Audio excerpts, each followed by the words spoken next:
Hey guys, how are you and welcome to the show जिसका नाम है लोगों की कहानी कनक की जुबानी। मैं आपकी होस्ट, आपकी दोस्त कनक बिश्नोई आपका बहुत बहुत स्वागत करती हूँ एक बार फिर से आवाज़ कनक की, आपका अपना शो, आपका अपना चैनल। सो गाइस, आज फिर से हाजिर हूँ मैं एक नई वीडियो लेके, एक नया मनोबल लेके, एक नई सीख लेके। सो आइए, आज के हमारी जो कहानी का जो शीर्षक है वो ये है कि शब्दों को हमेशा सोच समझ करके कहना चाहिए, या यूं कह लूँ कि तोल मोल कर शब्दों को यूज़ करना चाहिए। कई बार ऐसा होता है दोस्तों कि हम कुछ का कुछ कह जाते हैं, हमें जिस शब्दों का उपयोग नहीं करना चाहिए हम उन शब्दों का उपयोग कर जाते हैं। फिर हालांकि हम उस बात के बाद में अफसोस मनाते हैं, लेकिन वो कहते हैं ना कि अब अफसोस करना क्या जब चिड़िया चुग गई खेत।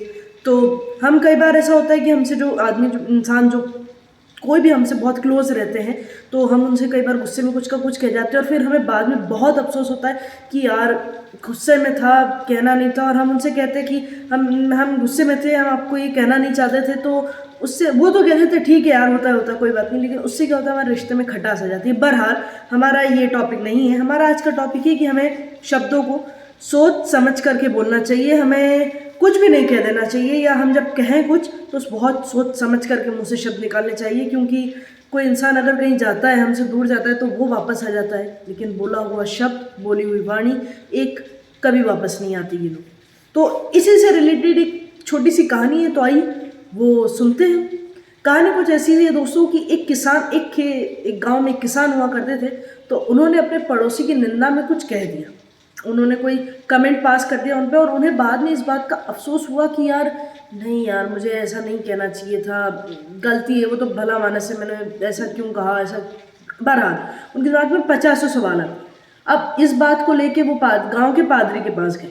उन्होंने पूरा मैटर बताया पादरी को कि भाई देखिए मालिक, मैं ऐसा कहना नहीं चाहता था, पर मुझे अपनी गलती का बहुत अफसोस है, तो मैं अपनी गलती का पश्चाताप कैसे करूं, तो आप मुझे ये बताइए। तो उन्होंने कहा कि एक काम करो भाई, तुम एक पंखों की थैली लो, खूब सारे थैली में, झोले में पंख भरो और शहर के बीचों बीच उसे फैला दो। किसान ने वैसे ही किया कि ठीक है, आप कह रहे हैं तो सही कह रहे होंगे, जैसा आप कहें, जैसा आपका हुक्म।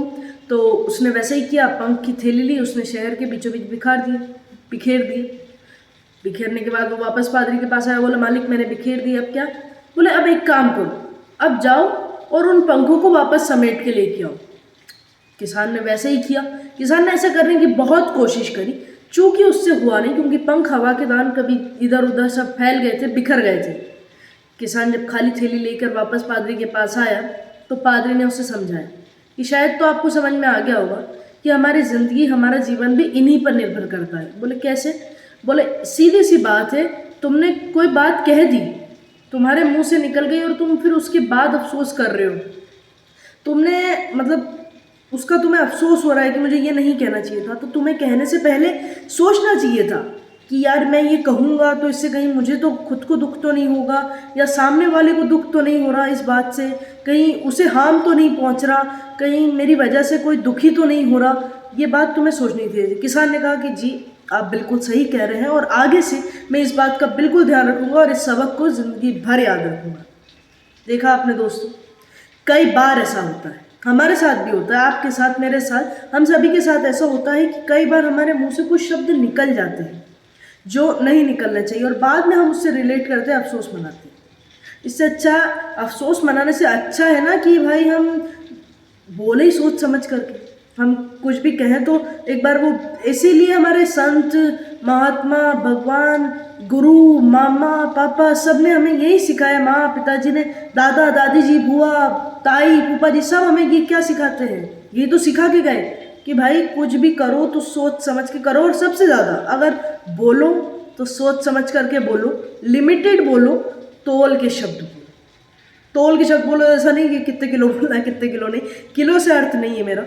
तोल के शब्द बोलो से मतलब है कि हमेशा अपने शब्दों पर विचार करो, हमेशा अपने शब्दों को ये करो कि मैं जो बोल रहा हूँ मुझे खुद को सेटिस्फाई है कि इस शब्द से ना तो मुझे दुख होगा, ना सामने वाले सुनने वाले को दुख होगा।